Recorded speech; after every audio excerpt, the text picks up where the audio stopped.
Today we're going to talk about quilt boxes. Quilt boxes are basically a box that is filled with wood shavings and it controls moisture. Last week we talked about how I basically insulate my hives on the sides and on the tops, and I did talk about quilt boxes. I didn't get into it too much because I wanted to go into more detail about it. The quilt box has been around for a long time. Actually, a monk, he was an abbot of monastery, Amewore, and Amewore lived from the 1867, I think 1950. So chalk that into your trivia, because there are so many monk questions about beekeeping in trivia nights that you need to have that in your back pocket.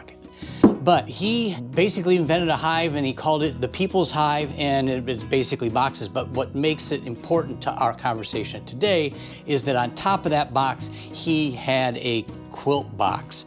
So he's somewhat regarded as inventing it. I'm not so sure. He may have seen it from other places, but quilt gets the name from, at the time, they used to take and basically make pillows and stuff those pillows with wood shavings or anything that would absorb moisture, and then put those inside of a box on top of the hive. So quilt boxes control moisture. If you watched last week's video, if you haven't, please check it out. I appreciate it.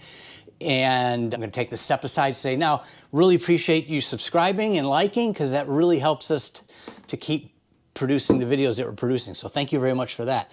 Now that I've got the commercial over, I'm going to talk about, last week I talked about how I use condensing hives. And if this is designed to absorb moisture, isn't it counterproductive? We're going to get into that in just a few minutes. But I do want to talk first off about how they work. And for the most part, they are a box, and you fill the box with wood shavings, or I use basically hamster bedding or whatever I can find that's cheapest, and it lasts forever. I mean, this is probably, I don't know, well, 12, 20. This will be the fourth season for this in it. But you fill it with shavings, and it provides two things that are very, very important for your hive. Number one, it provides insulation. It's an initial insulation barrier on top of your hive. And number two, it absorbs moisture. Talked about the fact that I do condensing hives, and I want the moisture to stay in the hive, but condense down at the bottom. Again, I'm not going to get into that. I just encourage you to go back and watch at least the end of the video that I had last week on winterizing. But what this does is it still provides that opportunity for the warm, moist air to rise and still work its way down to the bottom of the hive where it can condense and the bees can use that moisture. But it provides a little bit of insurance as well, because there can be some times that the bees may not be producing enough heat, and this will still then absorb that excess moisture so that there really isn't an issue. In the middle of winter, I can dig through these boxes and I feel nothing. I will feel a little bit around the edges, because the edges tend to be a little bit cooler, because that's where there's a little bit less insulation, or there might be a little bit of a crack. But it provides that extra little bit of insurance, but it also is a great insulator. If I was to guess what the insulation value of this, the insulation value probably is maybe 10, maybe a little bit less. I'm not real good at that. I'm a beekeeper. But it is a great first line. How do you use them? They go right on top of the colony. Nothing else in between, no inner cover, nothing, just the board. And then I put stuff on top of that. I put in more insulation on top. I want a lot on the top to provide a good solid covering on that. But then I will say, next step is when I put on candy boards, I pull off the quilt boxes, a candy board goes down, and this is an empty candy board, but I'm going to tell you next week we're going to do candy boards. So I'm going to show you how to fill this and use it for supplemental feed and insulation for your bees. And then the quilt board goes on top. That's simple. Okay, so how are we going to make this thing? Again, it's a pretty simple process. It's just 4 boards that are the same size as your box. You make it either 10 frame or an 8 frame, whichever one you've got. And you can see on this, nothing fancy. No special rabbits in them or anything. they're just nailed together. I have this board in the middle. The purpose it serves is that at the bottom of this is a sheet of muslin, or basically, I think what I was using was I found a cheap old painter's tarp. It cost me like next to nothing, and it's a good solid cloth. Again, I built this in 22, so it's only been in the field for 2 years. But the reason this is in here is because I need to be able to tack the muslin down to something. So you need some support in the middle of some sort so that the cloth, whatever you end up using, doesn't sag down, because there's some weight to this. So the reason I put that in here is it just doesn't sag the material, and I've got something to nail to. So here's the bottom of it. And as you can tell, bees will do what bees will do. I didn't get this off the hive quick enough in the spring, and they had built some comb on here, but that's pretty natural. So the way that I build these is that I take the muslin, I wrap it tightly over this box on the bottom before I put any of the furring strips on top. I wrap that muslin over it really tight. I then nail it down. I just use a staple gun. Then I put a small spacer in between with another board in it, and then I put down screen and I cut that. Then I put another spacer board on top. It seems like overkill, but here's what I like about having a small space in between. There's just a small space in between these two, and I probably on my next ones will make this even half the size of this, is that it just provides a little bit of a barrier between the screen and the cloth, so that if there is any moisture, I'm not having any issues with screen rusting, or you know, it shouldn't, but I'm not having issues with that. And the other thing I've discovered it does, these are small hive beetles. So I must have just enough of a gap someplace in here that the hive beetles were able to get in and not get out. So that's a bonus. Look at them, deader than a doornail, loving that. So that's really the concept. There's not a whole lot to it. You've got your basic box, you've got a small shim that helps you hold the muslin down. You pull the muslin tight, you staple it, you put the shim on to keep it even further in place and give you a little bit of a space in between. You put the screen on, make sure that's tight, and staple that down, and then I put another small spacer on top. And again, I think these are probably 1/2 inch. I think I'm gonna rip these down when I think I've got 12 I've got to make here in the next couple weeks. I'm gonna make these half the size. If I can take that space down low enough, the bees won't feel compelled to fill it with comb between the top of the frames in the hive and the bottom of this. So why the screen? Well, I'm glad you asked. The screen serves a very important purpose I learned the hard way. And I learned because bees do what bees do. I had just the muslin up against the bees, and one late winter day I came out and I'm scratching my head because in the front of the hive, there's tons and tons of wood shavings. I'm like, what the heck? Well, I got in and I realized the bees decided to eat through the muslin. I don't know why, but they did. Bees do what bees do. So I need to protect the cloth from getting eaten by the bees. And that's why I put the screen down. It is a barrier so that the bees don't do what bees would do.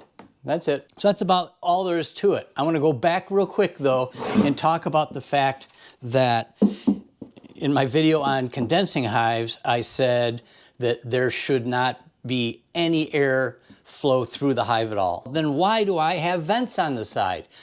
Well, because in the winter of 2022, started to look into it and I started going, hey, wait a minute, I think I like this concept of condensing hives. So this particular one I pulled out because I wanted to show you, if you don't think condensing hives is the way you want to go, then I'd suggest drilling 1-inch holes.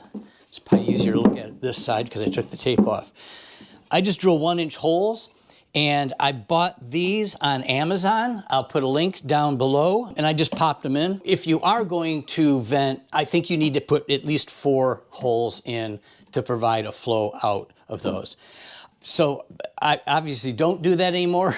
And so that's why on this, you see the duct tape, which is coming off. I'm gonna have to redo that. And I pulled the duct tape off the other side just so you could see it. So that's what you need to do, just drill it in. And again, these were really nice little covers. Nothing can get in, but it does let the air out. So that's the basics. Actually, a couple years ago, I shot a video of this particular box being made, so I'm going to cut to that. Again, I think I talk a little bit about some ventilation and some things that have changed in my life since then, but it's all still relevant, but it's going to also give you the intricacies of how this thing was put together. Take it away, Dave. So I'm just going to build a box. There's not a whole lot to talk about, and this is going to move pretty quick. Here we go. Basic measurements. Side piece, 16 1/4. Long end, 18 1/4. Board in between, 14 and 5/8. Measurements subject to change if I screwed up measuring, but we'll see. But I think that's the measurements I remember from making these in the past. So time to measure some boards out, get some things cut, and we're on our way. 2 pieces at 16 1/4. We're going to cut those now. 2 pieces at 18 1/4. 18 1/4. And then 1 piece at 14 5/8. 14 and 5/8.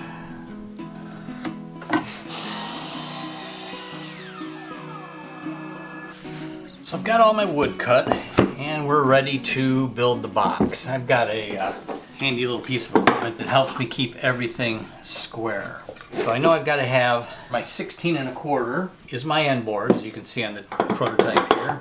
And then this is my 18 1/4. That's going to go on the inside. So basically this will just hold things in place. And it just happens to be 3/4 of an inch high. And so I'm just going to tighten things and get everything square, tight. That will be side 1. A couple pilot holes. And I'm just using some 2-inch screws to hold this together. I'm not countersinking, I'm not doing any of that. It's just not necessary. And I'm ready for the next side. Everything squared up. Right where I want. 2 pilot holes, 2 screws.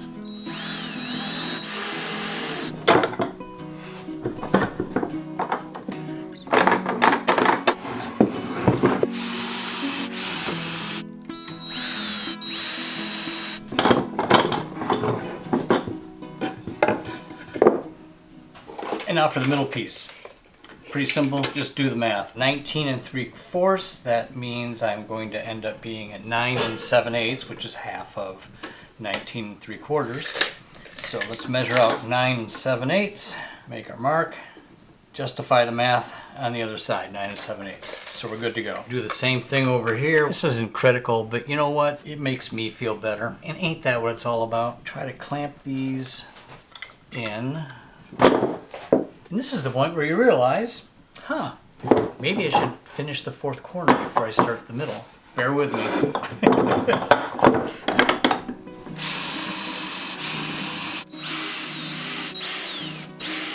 Now we're going to do the middle.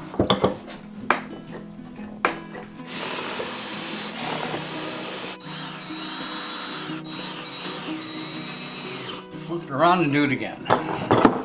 Pilot holes.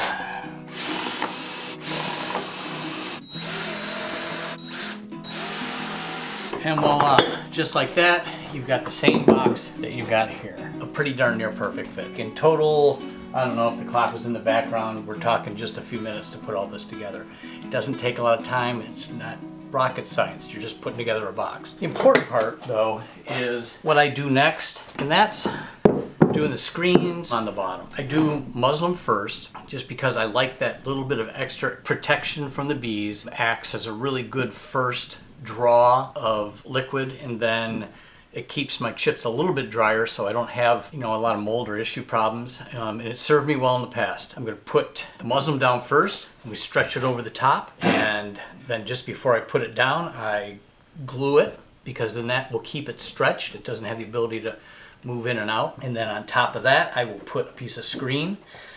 And I've got 3/4 by 1/2 strip boards. We'll go on top of it, and so we're going to do that. This is probably the most tedious part of it because you just want to get these things as tight as you possibly can, just to make sure that you don't get a lot of sag and that keeps things tight. First, I'm going to drill my holes in the side to give me my ventilation points. So that I'm going to do next. So I just want these generally in between. Doesn't really matter if they're exactly in between, but this is 8.5. So at 4.25, I'm going to make a mark here. At 4.25, I'm going to make a mark here. And the same thing as we roll along. Just so they're generally going to be somewhere in the middle. I'm checking for square mostly. So this is going to be my bottom. It is the flushest. And I want my vent holes to be a little bit higher up so that they're not completely covered by my wood chips. It just gives a little bit more flow. I'm going to get my mark, just eyeball it.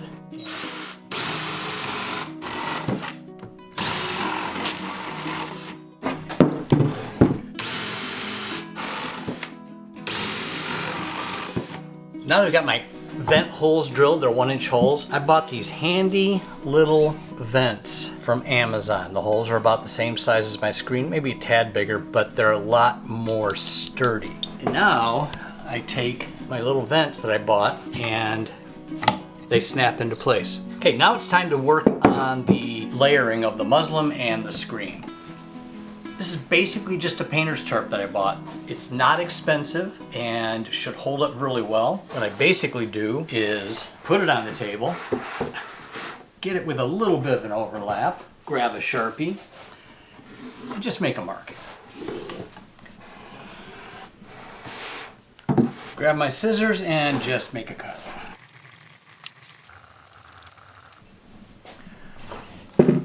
So now I have my muslin. Confirm I'm on the side I want to be on, which I know I'm not because my vent holes are more toward the top. And I lay out my muslin on top.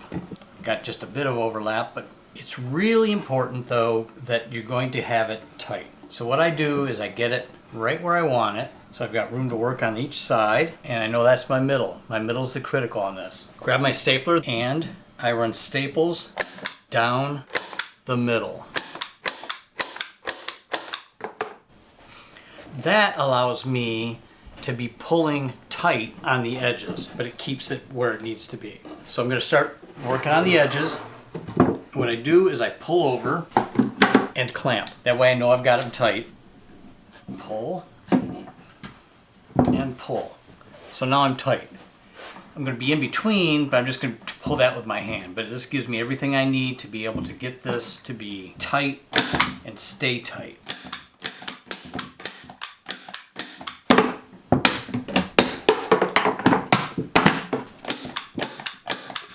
See, that's good and tight. Okay, we're just going to do it on the other side, and then I'm going to repeat it on the long side.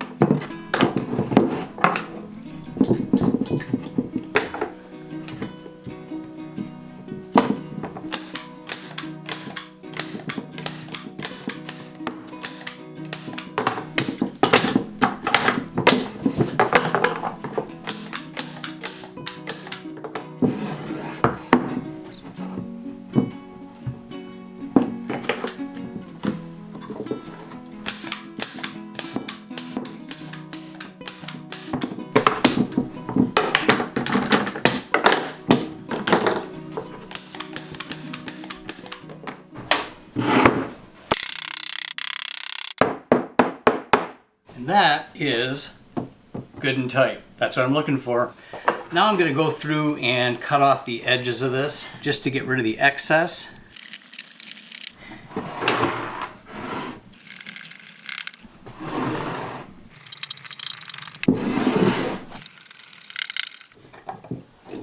So now I want to take one of these furring strips and we're going to box this in. Gives me a little bit of space in between because I am going to put screen then on top of this, and then I'm going to put another one on top of this. This is just going to help hold this down a little bit, and I'm going to actually glue this, and that'll give me a little bit more of a barrier. So we're going to get this ready to cut, but we're going to measure out. And I want these pieces to actually go opposite of these corners. I'm going to measure lengthwise, push in the middle. So this is going to be 19 3/4, and then the short side, going to be in between, is going to be 14 3/4. Now I know it doesn't look like, how could you see that? Basically I just know it's 14 3/4. I've been building these things forever. I am going to cut another piece that goes in the middle here, but I already know that that's going to be 14 5/8 to fit in between. It just gives me another thing to staple the screen I'm going to put on afterwards. Just keeps everything a little more stable, and that'll be going on in there. So I know I need another piece that is 14 5/8. So let's get going. Again, check 19 3/4. I'm going to go out 19 3/4 here and make my mark.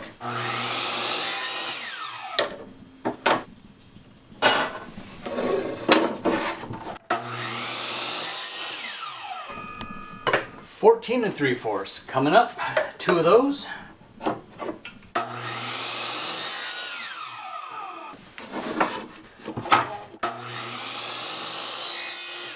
And then one more at 14 5/8.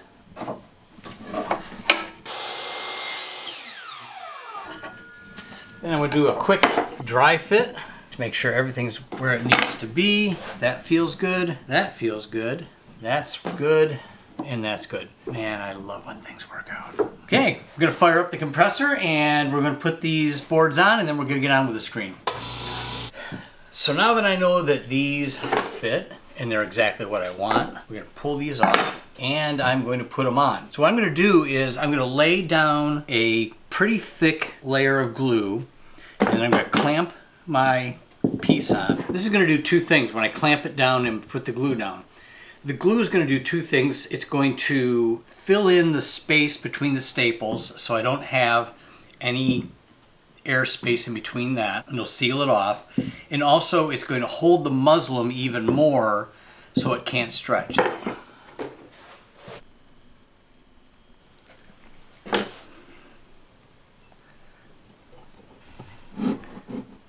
And then my clamps. So now I'm ready to nail this in.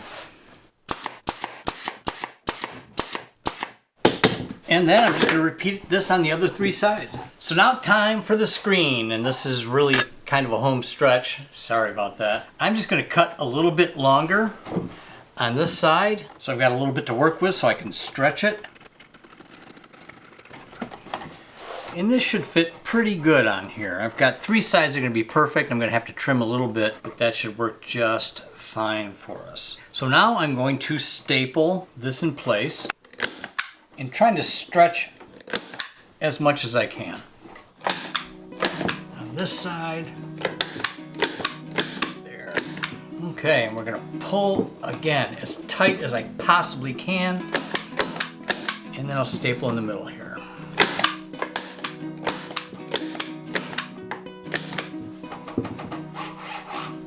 And I'm good and tight, and we're pretty good to go. I'm going to cut this as close to the inside as possible.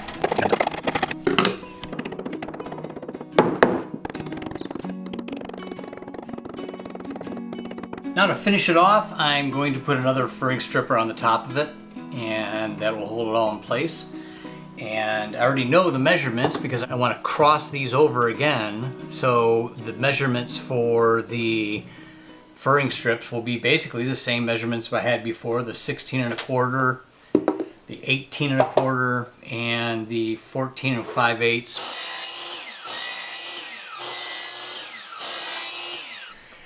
And I'm not going to cut this piece in the middle. There's no need for it. The screen's already stapled up, and that will give them a little bit more space underneath when I actually put candy boards underneath that. So I'm going to leave that as is. I have my four pieces. We're ready to roll. I'm going to put down our long edges first piece. And I'm going to put a glue line here because I want this to be completely sealed because the bees will have access to this area. So I need my side piece We're going to put that on. We're going to clamp tight and nail it in. The side pieces.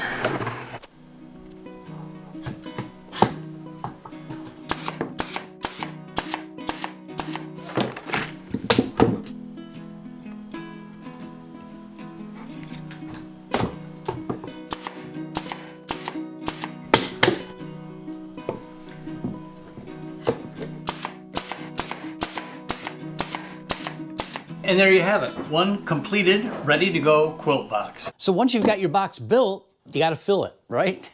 I talked a few minutes ago about what I use. I basically use hamster shavings or bedding. I don't know why I call them hamster shavings because I had a hamster and I bought these and that was like, I needed hamster shavings. But they're bedding. You can get them at a pet store. I think I even saw them in a little bit bigger size at a local farm store, so they were even cheaper. But this is basically what I use because it will suck up the moisture and it does a good job. I'm sure there's other stuff. Be creative if you want to. I know this works. And when I fill these, I dump it in and then I pack. And then after I've packed, I put more on top and I keep packing until I feel like it's a really solid piece. And then you're ready to go. So that's quilt boxes. There's not a whole lot to it. They are a really handy tool. You could really use them in just about any climate that you will get cold enough that you could get condensation and help you control that. They're easy to make and I'm a big fan, if you couldn't tell. If you got any questions about it, please put them down in the comments. I'll get to you right away. If you haven't subscribed, please do. It means a lot to me and it really helps us keep promoting what we're doing in this page. And I'm just happy quilting. Okay, I guess that would be what it is, quilting, I guess. Happy quilting.